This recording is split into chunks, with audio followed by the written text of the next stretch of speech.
participates here. Hopefully I can ensure that you stay on tune here on the video conference. That's the nice with the virtual conference, that you can basically just hang up if you don't like the presentation. Please do, but I hope that you will stay on the presentation, because I like talking about this company, because I think that it's an amazing company that we have built here, and also with the emphasis that this is the first sales pitch, and I promise not to make too many sales pitches, is that we are hiring all of the time. So if there is some bright minds that are listening in on this and wants to work with the decision making in medical conversations, then reach out afterwards. Just going to try to share the screen first of all here, and sharing the audio. Hopefully you can see my screen now.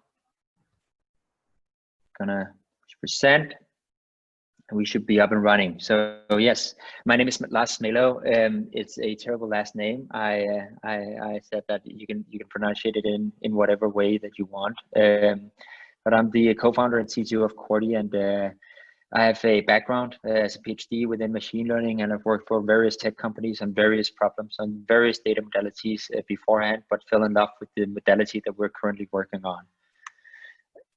I'm representing the company Corti. We were founded back in 2016. We are headquartered in Copenhagen and have a team of more than 50 people now, working directly on building a quite an advanced AI system. What I'm going to talk about today is that first of all, I'm going to introduce how our AI is applied on critical medical conversations, what it does, how it works. I'm going to show how the product works towards the end user, and I'm going to try to crank up the hood and show you what is lying underneath it. And for the ones that want to geek away, please ask as many technical questions as possible, or business related questions as possible. I love questions. So also during the talk, if there is a burning desire to ask a question, then please do. Then next, I'm going to go into some of the research. First of all, some medical research that has been based in this system, and some of the evidence that has been driven from medical researchers that we are collaborating with. And then also two quite interesting machine learning findings. One published at the Advanced ACL conference, and the other one published at the Neural Information Processing Systems in 2019 and 2020 here. So what have we done here with our system? We have built a sort of a GPS that guides a medical conversation. So we started out from the get-go and said that if we look at the medical healthcare, at the healthcare system in general right now, there is so many decisions made on the behalf of a patient that is based on the conversation between two human beings. And a lot of those conversations, they normally don't have that many additional stakeholders into that. So it's normally one human being that is making a large decision, a big decision based on one patient's health. So let's change the slide here.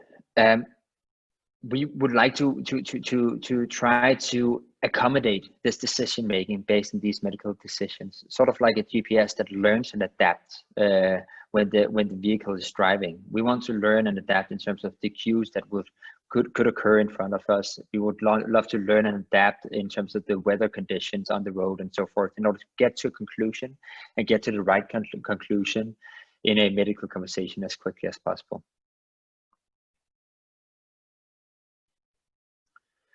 So we believe that we could build a GPS for medical conversations that at one day could lead the patient to the right outcome, and could support the medical doctor in getting to that right outcome as quickly as possible. And also a GPS that can ensure that a patient is also, the medical conversation with the patient is also handled even without the doctor or the nurse in some circumstances.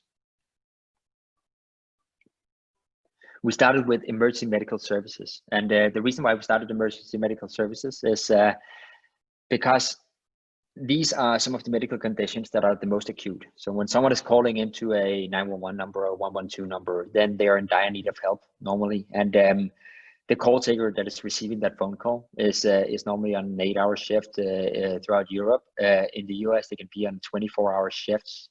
And if someone is calling in with a life-threatening condition, then you want that person to be alert and stay alert. So we believe that these medical incidents was medical incidents that could really be helped with an AI that support the medical decision making, making the right decision. Another thing about conversations when people call into a 112 or 911 is that the medical dissemination between the caller and the call taker is confined by the limits of the conversation at hand. What that means is that all of the information about the patient should be within that conversation. And that's really nice from a machine learning perspective. So we are not seeking external resources of information. We know that all of the information that we need to make a decision upon is within the limited scope of the conversation.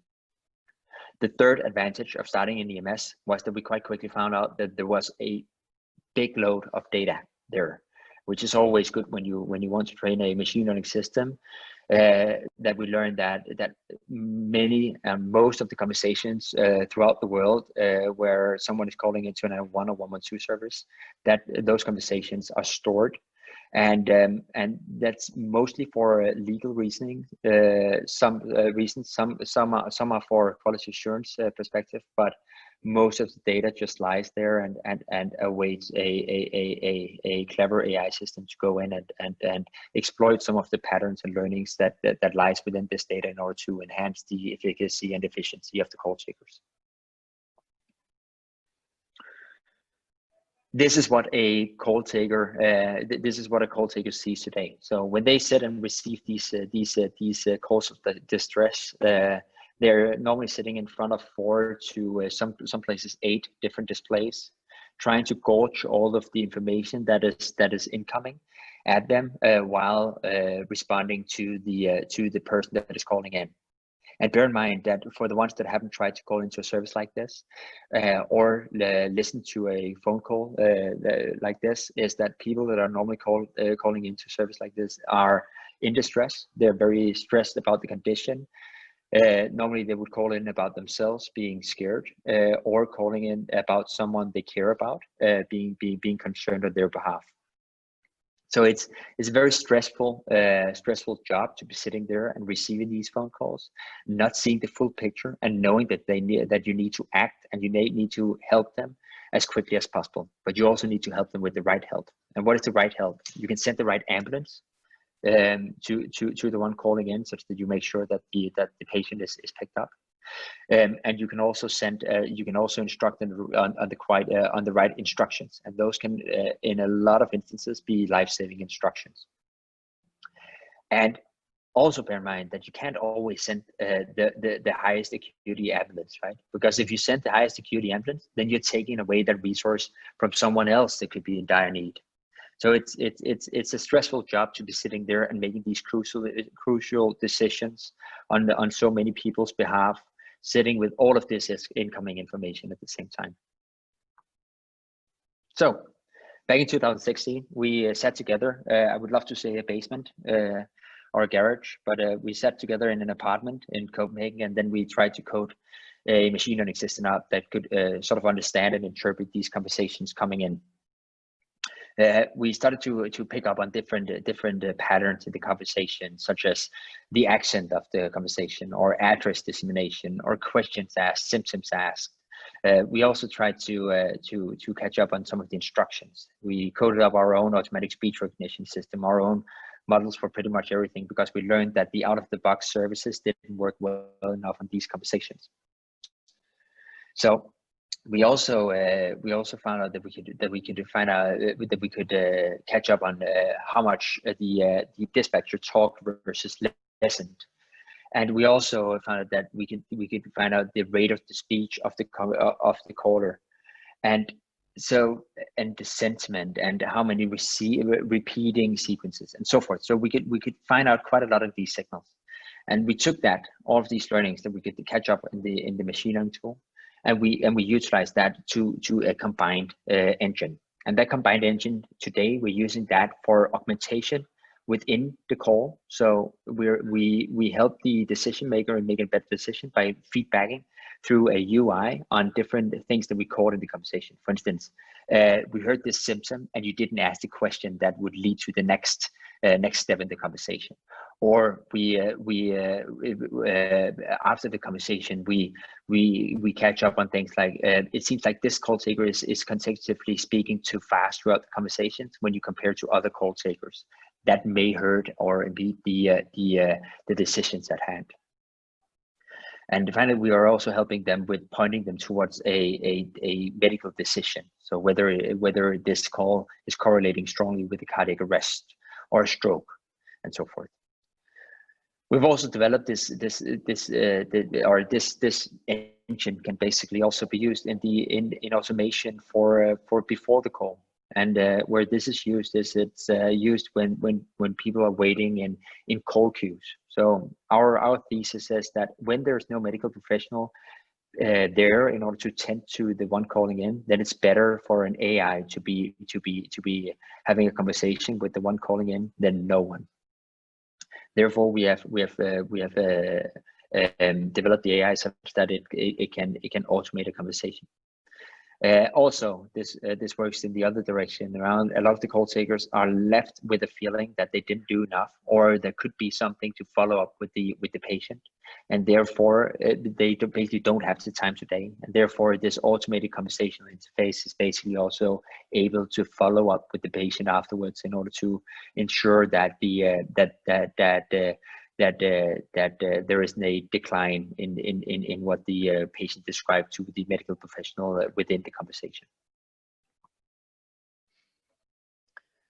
This is what the user interface looks like right now. When the medical professional is receiving a phone call, they can basically seek through a knowledge base of a lot of information in order to be smart on their interview questions.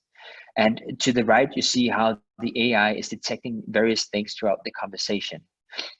So, for instance, the questions asked throughout the conversation, and it's also detecting a cardiac arrest in this screen dump. And this is intended in order to flag it to the medical professional in order for the medical professional to react accordingly. We, of course, also, because we are catching up on so many things in these audio calls, and all of this information is vital for the analytics of ensuring a better and a more improved service level from the call taker towards the patient. So therefore, we made an analytics platform where you can basically access all of these features that the machine learning is catching throughout the conversations in order to learn from the conversation at hand in terms of improving performance of the call taker or improving the training so that you ensure that they ask the right questions in the right chronology. For instance, something that has been learned recently is from call taking centers is that beforehand they ask whether the patient is breathing. It seems extremely low tech. But what they found out is that a lot of callers would say, yes, the patient is breathing, if they just got a hunch of yes, there is breathing patterns. But a lot of the instances where people are in a life-threatening situation, it would seem that they are showing some signs of breathing patterns, but they're not breathing normally. So what they learned quite quickly was that they needed to ask, is the person breathing normally? And that would guide the one calling in order to actually answer the question more adequately and accurately in order to get to the decision faster. All of these small, minute details that can alleviate an ambiguous conversation are vital. So I'm just going to show you, stop this now. Hopefully you get audio on your side. I'm just going to try to replay an emergency medical service phone call from Seattle in the US. And this is a good call, so to speak, where the call taker is really efficient. What you see to the left, you see the protocols, and to the right, you see the detections of the AI. But this is to give you an impression on what a good 911 phone call, if you can say that, sounds like, or efficient 911 phone call. Oh, sorry. I am just going to see if it plays. Yes. What's the address of the problem? Is there an apartment? It's a house. What's going on there? He doesn't seem to be breathing. Who's he? My husband. Okay, is he unconscious? Evidently, yeah. I can't get any response. Okay, does he appear to be breathing normally? No, not at all. Okay, all right. How old is he? 83. So in this conversation, you see this is an extremely fast conversation where the caller is spot on the dissemination towards the call taker, and the call taker is a call taker that has been sitting in Seattle for many years, and he's extremely skilled. So what you see from the AI is that the call taker is definitely knowledgeable about what to do, but what you also see from the AI is that it's supporting him. Perhaps in this conversation, because it's so streamlined, the AI is not intrusive in any way, but it's also finding out and indexing all of these signs throughout the conversation in order to make sure that this call is indexed in the right way, and where you can find out this is a really good example of a phone call. But you see that the AI is detecting different symptoms described by the caller. It's detecting the gender of the patient at hand.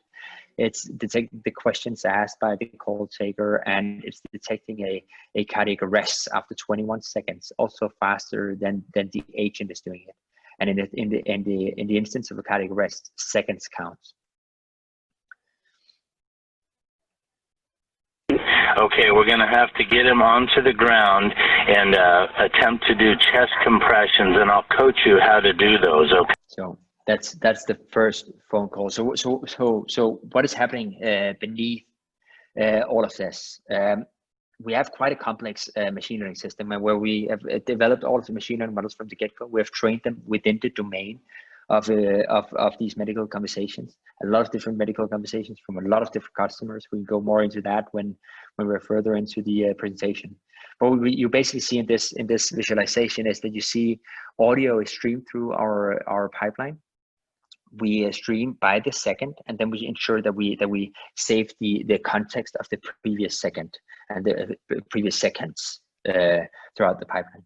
First of all, we send the audio through our uncertainty estimation framework, which is a trial framework that I will go more into later on. But that is basically in order to ensure that we have that we're testing for whether the current audio sample is within the distribution that where we trust the models. So a lot of people within this crowd probably knows that machine learning models, especially based on deep neural networks, they can be overly confident on data points that are not within the regime of the training data. A lot of the deep learning enthusiasts would say I'm also one of them, so I'm biased in that sense.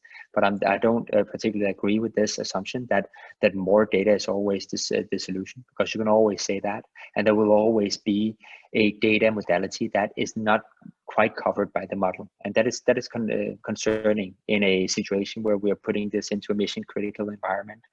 Or, for instance, an autonomous vehicle. You would want to know that your vehicle is feeling uncertain in the condition of snow. For instance, if it's trained from Waymo in Phoenix, Arizona, right, where it never snows. So these things are important to quantify, and we are only at the brink of being really good at quantifying it. But I think that these are one of the most important initiatives to process that first. What we do with that sample is that we can show in the UI that the machine learning models within this data sample is not so certain about the prediction, which is better for the medical professional to know than not knowing. That, in our opinion, is the ethical correct thing to do.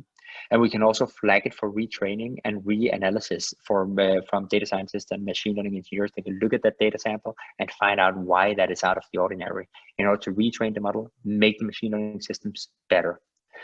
After that, we're propagating the signal through an acoustic model that is trying to get the acoustic features out of the conversation at hand.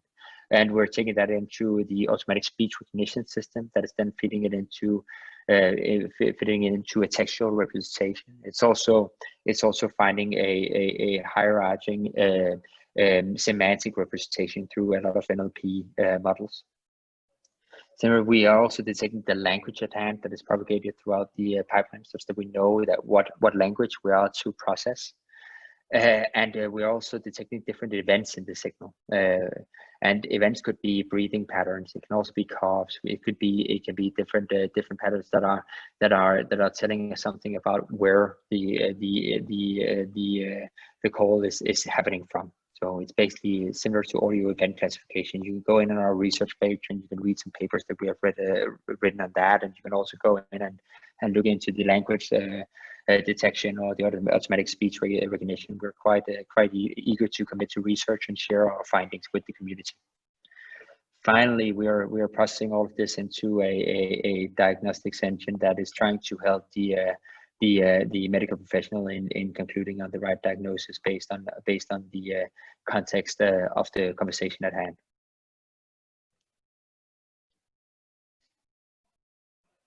So next, show me the evidence here. One thing that is that I see as extremely important when you're trying to make a product within a field like this is that you can't go all machine learning and only show machine learning proof of the models. You need to show that this is actually medically viable. And our thesis is not to hire doctors on our payroll or nurses or something like that in order to prove the efficacy of the system. Our thesis is that we need unbiased medical research to be performed on the platform, and we would rather know from a human-to-human perspective whether the platform is not performing accurately than not knowing. That is why we have from the get-go of the company's history, we have initiated on a collaboration with some of the leading research centers globally on within the pre-hospital setting. They advised us that one of the conditions that we should prove evidence on first, and that is the condition that I'm showing you now, is within cardiac arrest detection. There are multiple reasons for that. The major reason is that a lot of people are dying from cardiac arrest each year, and there is a huge initiative where that could have been done in order to ensure that more people are saving their lives. And one of the first places is within the recognition from the call taker, because believe it or not, it's not that easy to actually detect a cardiac arrest. You're fired and bombarded by various signals when you receive a phone call like this, and sometimes you can get this ambiguous conversation as described before, and then you're getting distracted from the process of finding out that this is cardiac arrest, and then you lose track, and then you're on the wrong scope of detecting cardiac arrest. But within some of the best centers, we found a detection rate, a recall rate or sensitivity of 72% within the detections of cardiac arrest. So there's still 28% of the cardiac arrest that wasn't detected by the call taker. On top of that, medical doctors, so a diagnosis is not black and white always. Medical doctors can be in disagreement on a specific diagnosis, but the nice thing, so to speak, with the cardiac arrest is that there is a broad agreement on the classification of what is a cardiac arrest. Hence, we can look into the journal data and trust the fact that a medical doctor in Denmark, Sweden, or Germany, or the US, or Australia, or New Zealand, they would perceive a cardiac arrest in similar ways. So we went ahead and wanted to test on a data set whether our machine learning framework could actually detect the cardiac arrest from a multitude of phone calls. We did that on 2 data sets in order to show it on 2 populations, one Danish data set and one US data set from the Seattle Fire Department in the US, and it was the Copenhagen Emergency Medical Services in Denmark.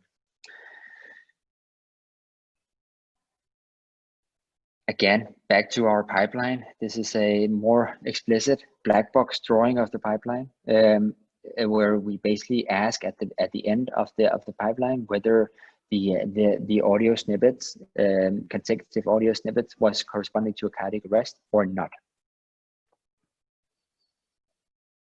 And this was trained on approximately 14,000 hours of audio data.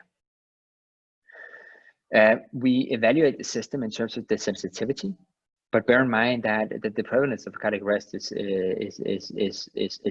low, right? So every medical conversation, they can have a lot of different categories that calls into a 112 service. So we also need to be very, very careful of the false positive rate not getting too high, and keep that at a low, because as you all know, if we have a false positive rate of 100%, then we can increase the sensitivity to 100% and say that we are 100% accurate. But that's not very nice, because we just always send out the highest acuity ambulance and always instruct the caller on what they should do about a cardiac arrest. And if someone is suffering from stroke, it's not that nice to be instructing on a cardiac arrest or another condition. Hence, we need to specify a ROC curve, and we need to specify a ROC curve of the human recognition, and also the human or the AI and the human recognition. And we also need to ensure that the AI is detecting the condition prior to what the human would detect. So we also need to take into account the time to detection, as we call it. Since if the AI is detecting the critical condition after the human would detect it, then in the life setting, it's worthless, basically. Then it would always say, yes, I agree with you here within this conversation, this is a cardiac arrest, but it doesn't spawn any value towards the call taker.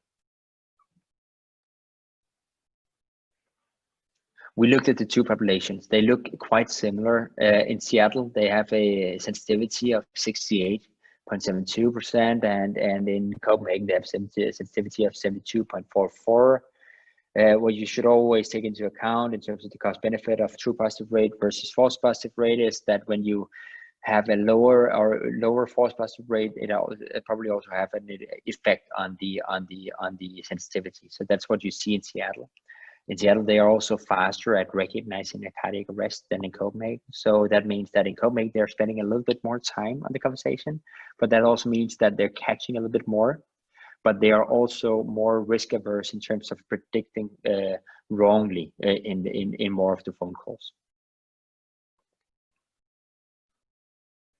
We look at the ROC curves from the machine learning. We see depending on the false positive rate you choose, is that we see from the 72% sensitivity of the human call taker, we see a sensitivity within a reasonable false positive rate of up to 92% sensitivity. So that means quite a lot of people can have a cardiac arrest detected as opposed to before.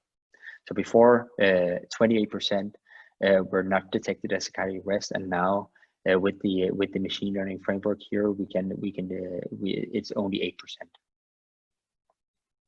We also saw that the machine learning framework is on average much faster at predicting, significantly faster at predicting a cardiac arrest, which is what we wanted to see, right? Back to the fact that if we weren't faster, then we wouldn't provide value to the conversation.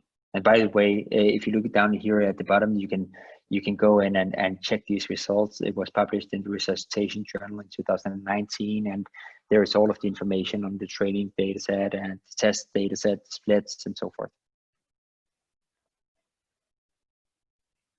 We're currently increasing the capabilities of the machine learning systems to also capture other features such as stroke, sepsis, suicide.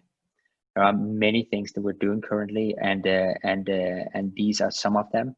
I'm also going to show some of the other things, because one thing is to detect a critical illness within a conversation. The other thing is to lead the conversation towards the right conclusion. We also going into more verticals at the moment. So emergency medical service phone calls are spawning value. So the machine learning models that we have learned up there are spawning value down to hospital departments. It's also spawning value into lower acuity phone calls where it's nurse advice lines. It's also health insurance phone calls when someone is calling into the health insurance and they are describing their condition. Then the models that we've trained basically they're spawning value to that, and then we're retraining with more data from that instance, and we can see transferability within the learned systems. All the way down to our latest case is psychiatric evaluations of patients where doctors are basically having long conversations with a possibly mentally ill patient in order to find out the right diagnosis and the right treatment plan. This can lead to determinants such as the personality disorders, mood disorders, psychotic variations, trauma, anxiety, and so forth. So I promised also to mention the COVID-19 part of the company here. So people are probably tired of talking about the COVID-19 pandemic, but I think that I want to share some of the findings that we did back in February. As many or some of you might recall, the pandemic first surged in Seattle. That was the first city in the U.S. where it really surged. And that was also our company, our customer at that point in time. So we quite quickly got some conversations from possible patients that called in regarding COVID-19, and we got the journal labels on their test, whether the test was in fact positive or negative. Then we trained a machine learning system in order to try to discriminate the positive patients from the negative patients, in order to support the community in using their PPV, their protective equipment, wisely. As many might remember, there wasn't enough masks and personal protective equipment for the medical staff, especially in the U.S. at that moment, and they needed to provide the personal protective equipment to the right staff at the right incident in order to ensure that they wouldn't get infected. And if they get infected, then that would be a shift of the whole ambulance crew, and they couldn't go into work, and then it quickly, the health system quickly crumbles. So we created this the triaging interface that you saw earlier. We created that for the citizens in order for them to feedback on their condition, and in order to give us some input on their current condition, also based on the CDC insights.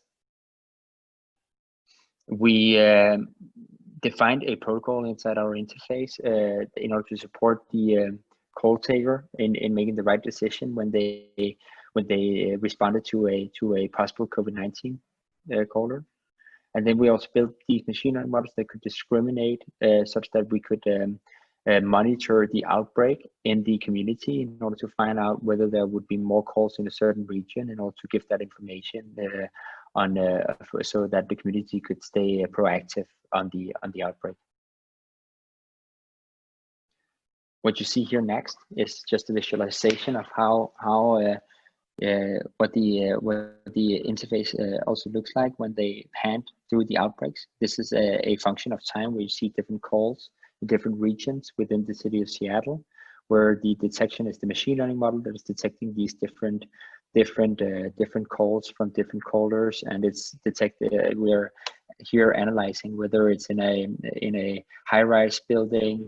Medic 1, address of the problem.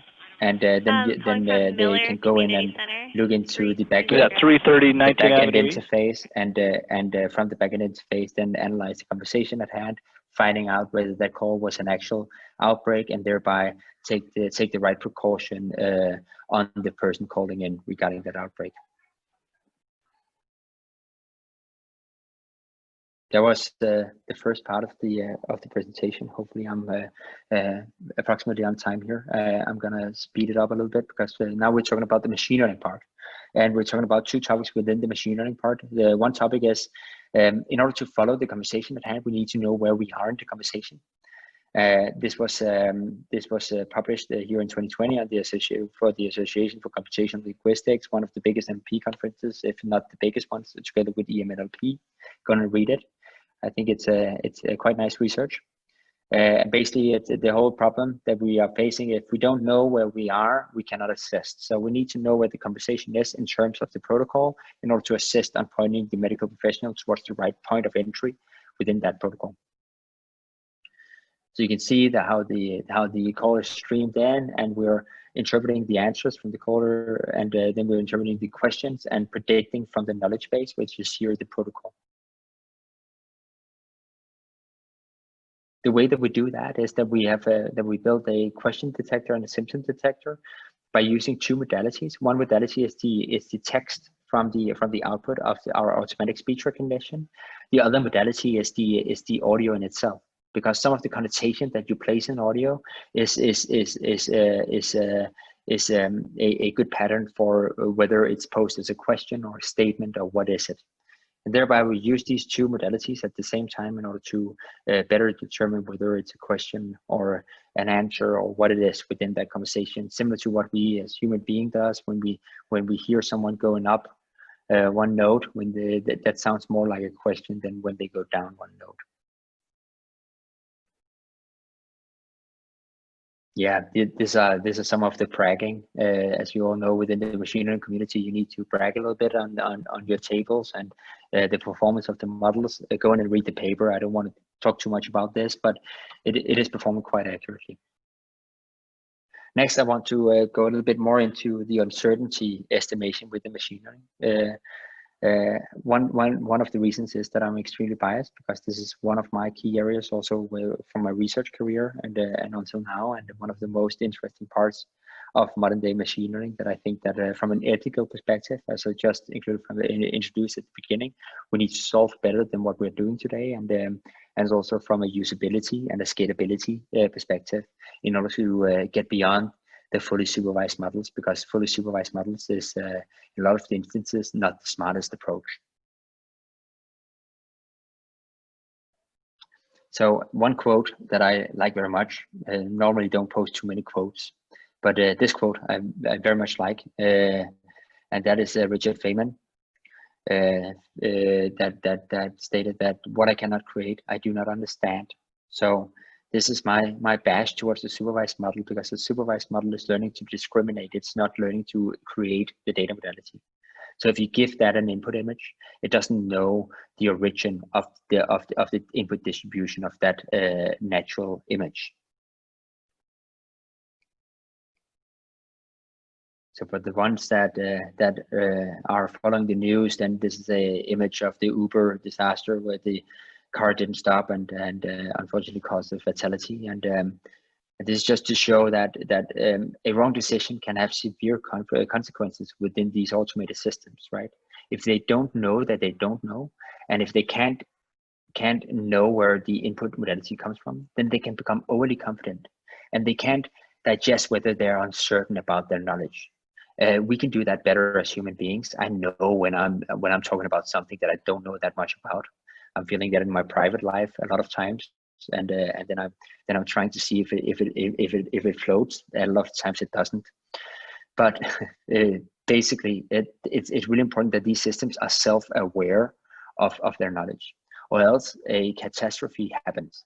And engineers, they are extremely biased when they build these systems. And they want them to work, and they want them to work within their conditions. Also in the data set selection.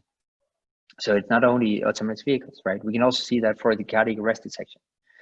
We know from medical research beforehand that a human being is extremely biased on their decision making, whether it's a human or whether it's a female or a male patient that they're calling in about, because there is a higher prevalence, or one of the reasons might be that there is a higher prevalence within male cardiac arrest fatalities as opposed to female fatalities. But that means that the female fatalities or patients, potential fatalities here, can get a lower service level, and that's simply not good enough, right? And that's something that is extremely difficult to adjust for as a human being, because you're in the situation and you have your cognitive bias. You can be trained more. They're definitely trying to do that, also based on their findings, but it's difficult, right? It's difficult not to be completely unbiased. No one of us will ever be completely unbiased, but we can work towards it. But these systems can be quite smart on showing some of the biases.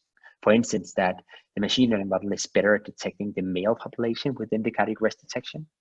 And then we went in, we've gone in and looked into, is that because of the conversation, having more information because the human is biased towards it, or is it in fact that we just simply have more variance of data points within the male population in terms of determining cardiac arrest? But the nice thing about this machine learning system is that you can start asking these questions, and you can start getting smarter about it and refining the systems in order to crush these bugs of biases. I would like to show what I mean by a machine learning system being overly confident. So I'm going back to high school math here, and drawing up a regression problem. So let's say that we have a regression problem where we need to discriminate or we need to draw a line between two classes of data. Here, these are two half moons, and we want to draw a line that is discriminating between these two half moons in this data set, right? As you can see here, with linear regression, we wouldn't be able to discriminate between the two half moons that well because the line don't bend, so we can't bend it, and in terms of curving in between these two half moons. So this is a perfect case for using a more flexible model that can bend the line. I'm drawing up the two half moons here again, and now I've basically trained in these two half moons. I've trained a model and said that the positive class is the blue class, the negative class is the red class. I've changed the model now, so it's a deep neural network, and I'm trying to train this model on these two classes. When I then pose a lot of other half moons next to the half moons that I've trained on, all of these gray lined half moons next to the red and blue, what you see from the trained model is that it doesn't correctly classify the top moon from the lower moon. No, it classifies with the line that it's learned, and so it's taken every moon to the left, where the blue is more, where the blue is covering more. That is the blue, and to the right, that is the red, and it's completely confident that that is the classification of this problem, right? So that is what I mean by an overly confident model. It's not rocket science, this thing. This is also what you would expect from this 2D example, but that also happens when you feed in natural images to a deep neural network, or audio samples into a deep neural network, or text, or any other very highly complex cursor dimensionality data source. So we need to be aware of that. The models are not smarter than that. If they can't even solve this half moon problem, given this, we need to be very aware that this is what is happening. And this is where we go to the creation part, right? So when I say what I cannot understand what I cannot create, or when Richard Feynman says that, and when I condone that quote, is that if we can make sure that we build a model that understands the input distribution that comes into the model, then we can be more sure that the model understands the curvature of the top moon from the lower moon. So here you see the input data set to the left that I give a model, and then I basically train a generative model on that data, and then the model learns to generate the data. And here you see it with a mesh grid. You see that it starts in a Gaussian blob, and then it suddenly learns these two the curvature of these two half moons. And when we make a density plot here, the top density plot is a zoomed in plot, the lower one is a zoomed out plot, then we can see that the model actually knows what it doesn't know, right? So if you go outside of the skirts of these two half moons, then the model will say, this is not a familiar region. I have no clue what this is about.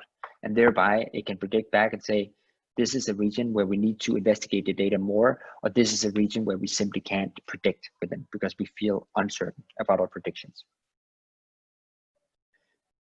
In order to give it a more plain language, images are also always nice. So this is from Neural Information Processing Systems, the biggest machine learning conference in the world, published there in December 2019, where you see we give it some natural images of celebrities as the input.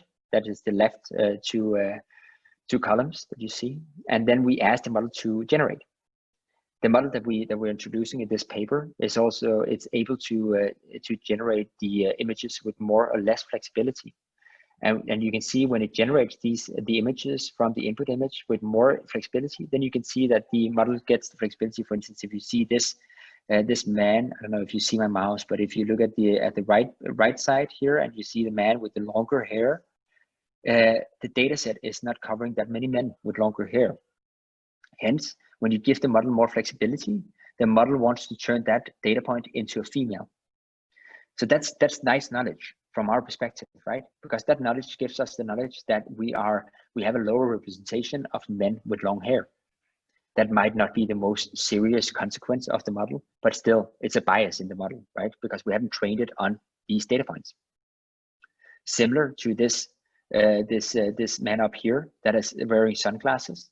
When we give the model more flexibility, what the model does first is that it gives him glasses on, normal glasses, because there is a higher population of people in the data set that is wearing glasses. And then finally, it removes the glasses,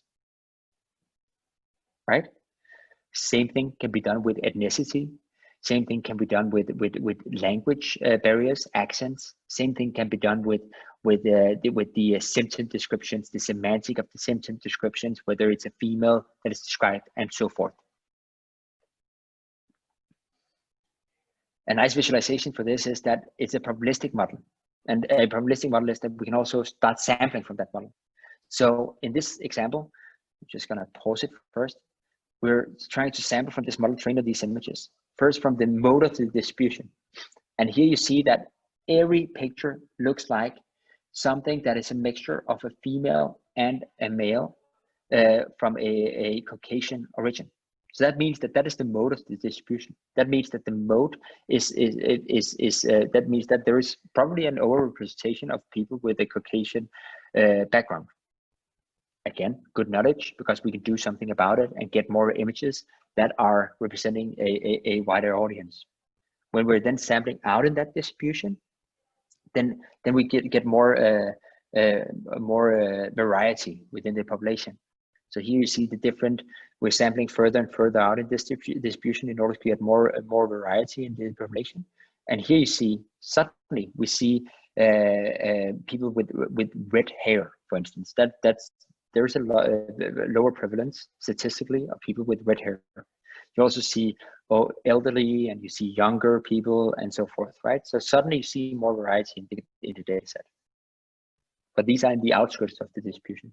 There's nothing. It's not always wrong that a thing is in the outskirts of the distribution, but it's vital knowledge. Again, back to the fact, taking it back to our use case. We're trying to learn distributions of seizures. We're trying to learn distributions of strokes, such that we can also detect an anomaly. So let's say that we have never seen a cardiac arrest before. Then the system will flag that this could be something that we haven't seen before, investigate it further. Finally, back to the sales pitch from the very beginning. I promise that I will stop very soon. Here is that, oh, that was not on purpose, is that we have a lot of research going on within the company. We have our own PhD programs in collaboration with the universities. We also have strong university collaborations with researchers sitting out there, professors, associate professors, sitting and researching on complementary cases or directly on our case, in order to ensure that we are getting better results within the machine learning pipeline. Because the better this is, the more life-saving capabilities it can have. And that's it. So hopefully you have a lot of questions now. Thank you very much.